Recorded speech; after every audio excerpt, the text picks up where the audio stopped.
¿Se entiende más o menos cómo es esto? ¿Y cómo accedo a este elemento? ¿Cómo accedo a este? ¿Cómo accedo a este? Bueno, supongamos que cada uno va a ser uno de estos, ¿no? Supongamos no, va a ser, pero supongamos que este es CA, este es PB, este es PC y este es stock, ¿no? Supongamos, entonces si yo quiero guardar un elemento acá, lo que voy a tener que hacer es decir, mi vector de productos en el elemento 0, o sea, en este elemento, punto, el código de artículo y le asigno 9999.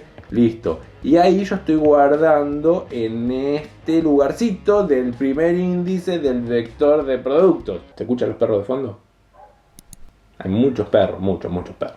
¿Me seguís más o menos? O sea, ¿se complica? Sí, se complica, es complejo y de entrada es complejo, pero de a poco ir usándolo vas a ver que es un poquito más fácil. O sea, fíjate, desde el vamos, si vos entendés lo difícil que es esto, vas a ahorrarte lo difícil que es escribir todo esto. O sea, la cuestión de la programación es así. Cuanto más compleja es la solución, más fácil es construirla. ¿Se entiende? O sea, pensalo. Cuanto más compleja es la solución, más fácil es escribirla. Ahora, cuando más sencilla de pensar es la solución, es más difícil de escribirla, porque a la larga se traduce en muchísimas más líneas de código, o en este caso, muchísimo más diagrama. En este caso estamos entendiendo, no es que vamos a diagramar esto, pero fíjate la diferencia de estos dos diagramas. O sea, es tener 4 vectores y tener que jugar con los índices de cada uno de los elementos, está bien, y relacionarlos y mantenerlos todo el tiempo con una relación activa, digamos, real, para entender lo que está pasando. Y si tenemos que sumar más, tenemos que sumar más, mientras acá tenemos un solo vector, por ende un solo índice, ¿está bien? Y no tenemos que relacionar el índice con nada. Lo único que tenemos que saber es que si estoy en el elemento 2, me paro en el vector en el elemento 2, punto lo que quiera, punto stock, punto .ca o punto .pb o punto .pc, lo que quiera, y obtengo el tipo de datos que esté guardado en ese elemento del vector. Bueno, vamos a cargar este lote, ¿no? Tratemos de cargar este lote, vamos a pasar en limpio y vamos a decir que yo voy a crear mi programa desde cero, voy a crear mi tipo de dato producto, así, producto, y le voy a guardar los valores que dijimos. Los valores eran int, código de artículo, float, precio de venta, float, precio de compra, y teníamos por último int, que era el stock. Le vamos a poner S a secas. Después lo que tengo que hacer, ya creé mi tipo de dato, a partir de ahora puedo crear elementos de ese tipo. Voy a crear mi elemento vector, producto, tipo de dato, producto, vector de producto de 20 elementos. Ahí está.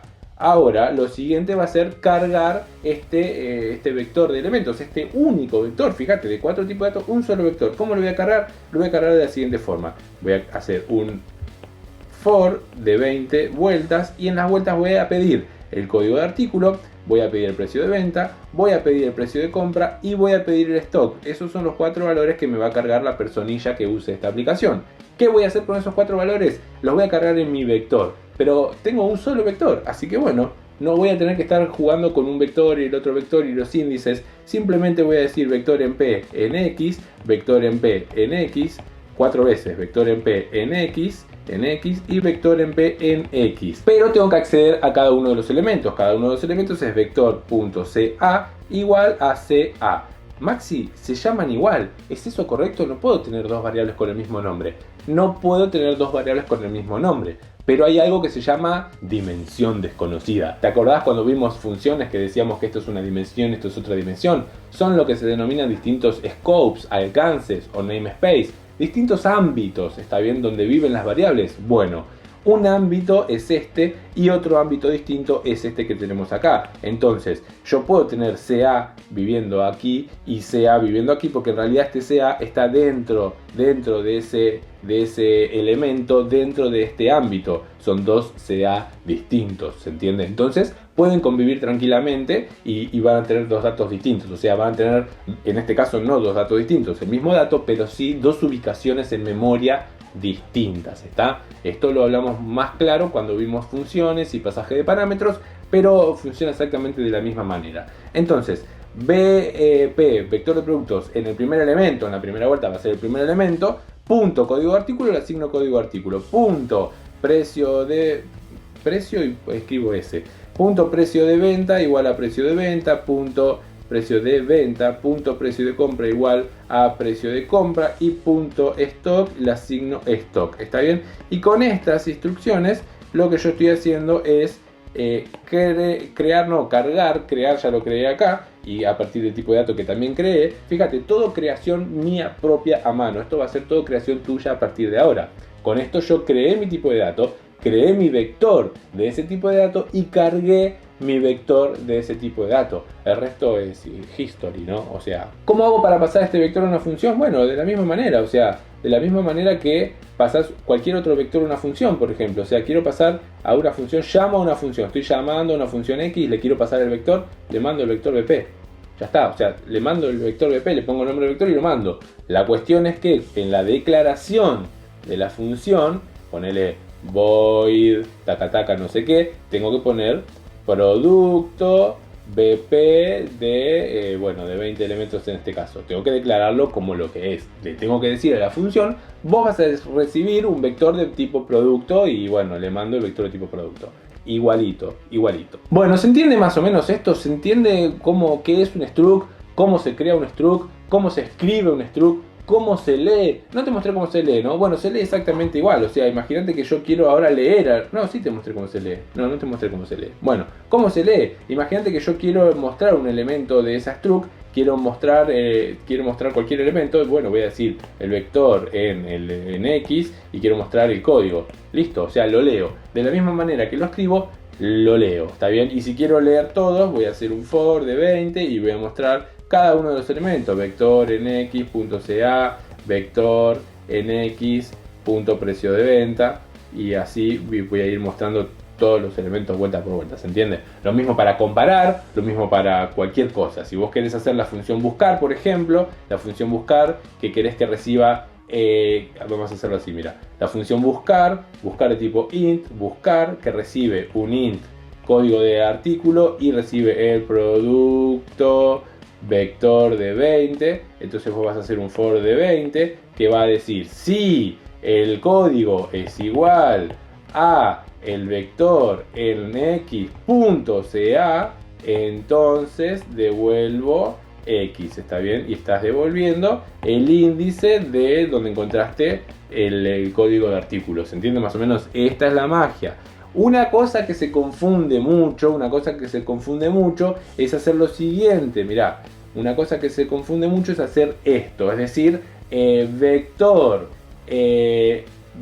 ¿cómo era? Vector.ca en X, ¿no? O sea, estás diciendo del vector, dame el código de artículo en esta posición. No, porque acá vos estás asumiendo, primero que vos estás asumiendo que esto es una variable simple, un solo producto en este caso, porque con un vector no podés hacer vector punto qué, vector me tenés que decir en qué ubicación, ¿no? O sea, si esto fuera una variable simple, se puede hacer esto que estás haciendo acá, se puede, pero no se puede lo siguiente en este tipo de dato que yo creé, porque si vos decís vector, suponete que yo acá tengo producto, vector, listo, no se llama, no es un vector, es producto, se llama b, pero es una sola variable, ¿no? Entonces, ¿puedo hacer b punto? Sí puedo hacer b punto. Ahora, ¿puedo hacer b.ca? Sí puedo hacer b.ca. Ahora, ¿puedo hacer b.ca en determinada posición? No, porque ca es un vector, no, ca no es un vector. ¿Podría ser? Sí podría ser un vector, yo podría tener un struct,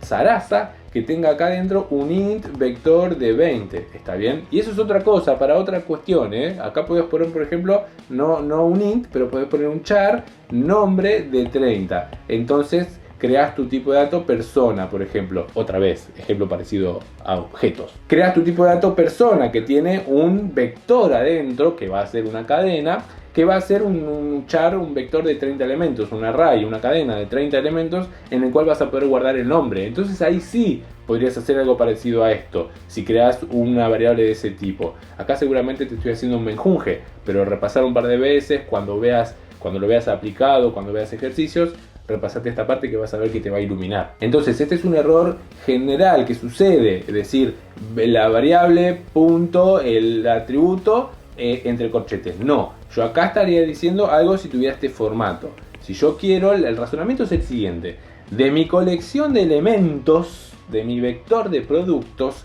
cuál producto, ¿sí? Punto el elemento del producto que yo quiero, ¿se entiende? De mi colección de elementos, cuál elementos, punto, cuál atributo.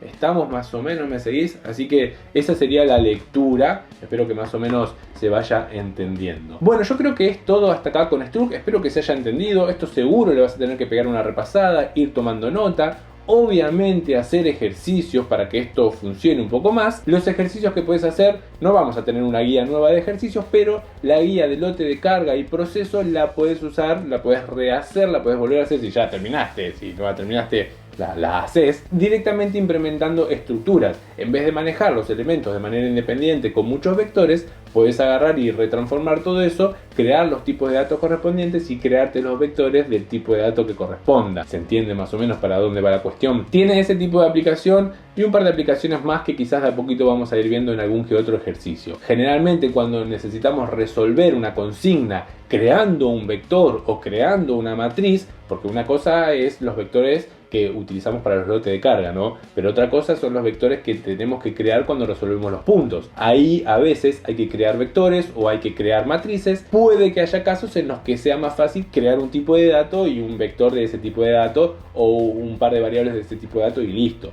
Así que ahí podés ir prestando atención y ver si lo podés llegar a incorporar. De vuelta, la práctica es muy importante y próximos ejercicios que yo resuelva de la guía de lote de carga y proceso los vas a encontrar resueltos ya directamente aplicando estructura para que de paso lo vayamos practicando. Bueno, creo que hasta acá estamos. Dejame un comentario, contame qué te pareció, si se entendió, si no se entendió, si lo viste en la universidad, si lo solés confundir con objetos, por ejemplo, si entendiste la diferencia. Ya vamos a ver programación orientada a objetos. Suscríbete si todavía no te suscribiste, dejale un me gusta si te gustó, @maxiprograma en Instagram. Si no tenés los ejercicios para practicar, si no tenés este que está acá, maxiprograma.com para descargarlos y para ver alguna que otra cosita que estoy planificando y que en algún momento va a salir ahí disponible en la web. Pegate una vuelta cada tanto. Nada más, nos vemos en el próximo video.